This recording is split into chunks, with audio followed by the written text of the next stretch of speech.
Morning, everybody. For those that don't know me, I'm Prue, and I'm going to be hosting a panel discussion with some real-life ambassadors today to give you a flavour of how we've been helping and supporting young people to make choices and be informed and be influenced.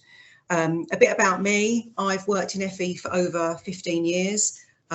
In that time, I've led the employer engagement team at a large college in the East Midlands. And I've also led apprenticeship recruitment teams for training providers as well.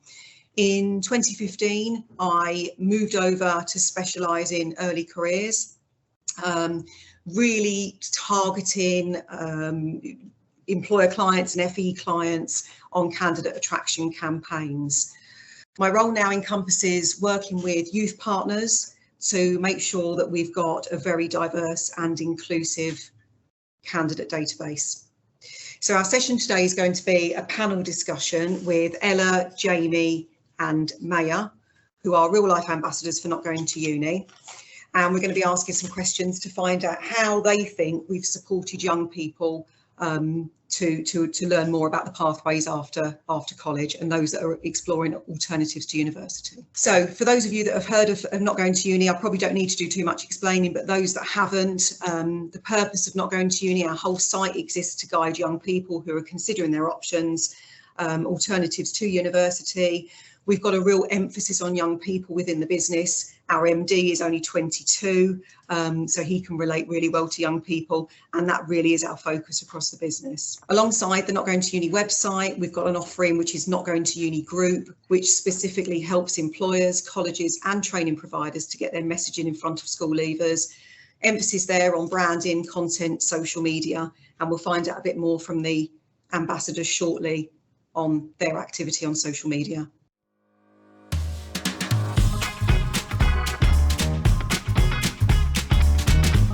There's more opportunity now than there ever has been. Hi, I'm Katie. Hi, my name's Toby. My name's Amy. I'm Maia. Hello, my name's Jamie. Hello, my name's Isabel and I'm an ambassador for Not Going to Uni.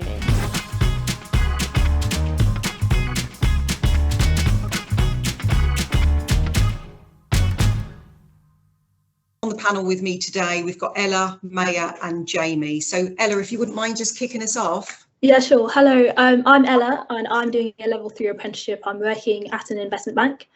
I went straight into work, straight from sixth form, and I'm about a year into my apprenticeship now. I've also got an Instagram page and I'm an ambassador for Not Going to Uni, kind of sharing about my career a little bit and helping to promote that path for other prospective apprentices. Thanks, Ella. Jamie, could you introduce yourself?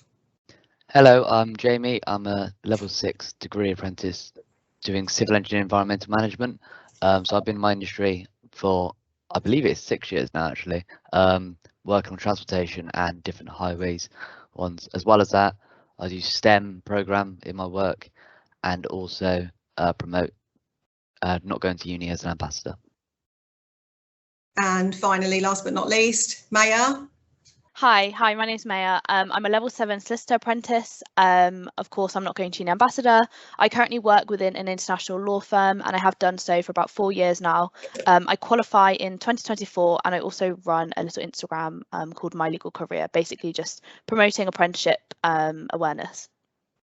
Thanks, everybody. Okay, so we've got some questions to ask around the ambassador scheme and your part in that. So if we just start off, Maia, do you want to go first? The question is, what motivated you to become an ambassador?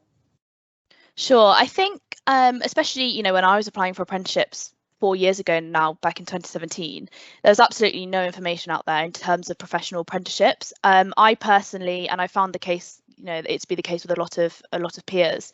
I didn't get any support from my college in terms of alternatives to university. I really did feel pretty forced to only consider the university option. After doing my own independent research, I realised that apprenticeships were kind of a no-brainer. I could end up at the same place with absolutely no debt and earning a salary along the way. And I suppose being a Not Going to Uni ambassador and choosing to do so is kind of opening that path and educating and encouraging more young people to consider alternatives to university. So I think in answer to your question, I think the most important bit and the reason why I'm ambassador for Not Going to Uni is to highlight alternatives and to encourage people to think about their options rather than just feel forced down one specific route.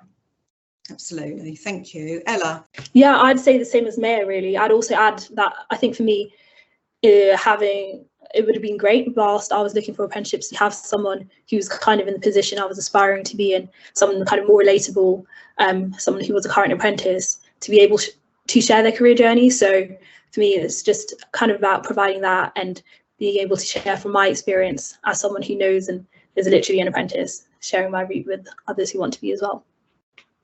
Thank you. And Jamie, your perspective on what motivated you to become an ambassador?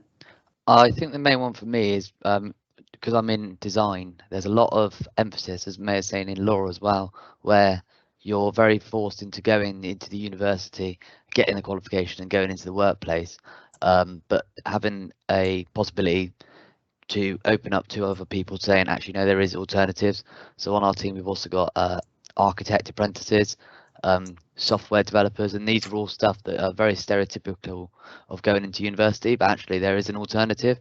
And even if the alternative might not be for everyone's taste, if they knew about it, it's a conversation they've had before having an idea before they go to uni. Because still to this day, I'm talking to university students in my class and they're like, what, you can do an apprenticeship? And I was like, there's enough of us here to make it real. But yeah. You enjoy dispelling the myths? Yes, yeah, always. Excellent. Okay. And we know that research shows that 56% of Gen Z are more likely to try a product or access a service or even apply for a role if their favourite influencers recommend it. So it's some pretty strong research in that area as well. Next question for everyone. What feedback have you had from young people regarding how you may have influenced or informed them? Jamie, do you want to lead on this one? Yeah, just to add on to what I was saying before, really. So being in design, there's a lot of stereotypes of the background, and actually putting a platform on, so a young civil engineer on Instagram gives them a bit more knowledge about what civil engineering is, what apprenticeships are, why people choose apprenticeships, and with networking with everyone else on the ambassador team, we can pull ideas together and create better information for people or help them in their story to get where they want to be. And have you had feedback along your social media channels from young people directly saying that, you know, your advice or your guidance has helped them specifically? Yeah, I've had people get in contact with me. I've had other civil engineer apprentices who've also been in contact, and I've just I've had people asking about how I got there, what I did and why I did it, and it's always nice to see because it gives them the opportunity. And I've had some people go and get apprenticeships after having a conversation with me. Excellent. You must find that really satisfying. Yeah, 100%. Thank you, Jamie. Ella, what feedback have you had? I've had some feedback around kind of the representation in the industry of investment banking. I think there is a kind of trope of what people believe an investment banker looks like or what an analyst at an investment bank looks like. And seeing me there has sort of like encouraged, like I've had messages of people saying they've encouraged me to pursue it even though they thought they couldn't get in.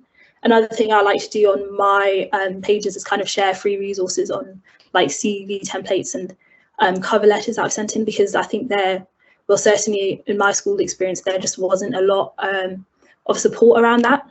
And young people, I feel, don't often know how to even do that. So I've had feedback on that saying that it was really helpful and has helped them to kind of progress in their application processes. Excellent. So you've really supported with the whole process by the sounds of that. Yeah. Excellent. Okay, great. Maia, what feedback have you had? I think my main source of feedback comes from my Instagram account. I've run it for over a year now, and you know the influx of feedback that I receive is absolutely overwhelming. It's continuous, and so along the way I've kind of mentored individuals and helped them obtain apprenticeship roles, and they've emailed me to say, you know, your direct help and also, you know, the awareness that you're providing via your Instagram has directly led to me obtaining a role. And most recently, actually, I had a really lovely piece of feedback from someone who said that my page and the things I'm doing helped them fall back in love with the subject of law again. And I think that's something that is, you know, speaks to the wider influence of young people on social media rather than just, you know, niches. I think it's super powerful. So yeah, the constant feedback, which is really, really positive. That's excellent. You're inspiring the next generation of solicitors. I hope so. Excellent. Okay. What's it meant to you personally to be an ambassador? Ella, if you can start off on this one. What's it meant to you personally? Yeah, just off the back of the previous question, I think just helping people has been really great, and giving that, sharing the alternative pathway to university that people had sometimes had never considered before or never heard about. It's been great to be able to help people on their journey and realizing that and helping them throughout the application processes. Excellent. Thanks, Jamie. So yeah, I think a lot of it's already been said, but I think personally it's helped me open up to myself and help other people understand, because a lot of the stuff which you may learn in the workplace is completely different to what you learn in education, and it's always good to have that variance. But yeah, I think Ella said it perfectly.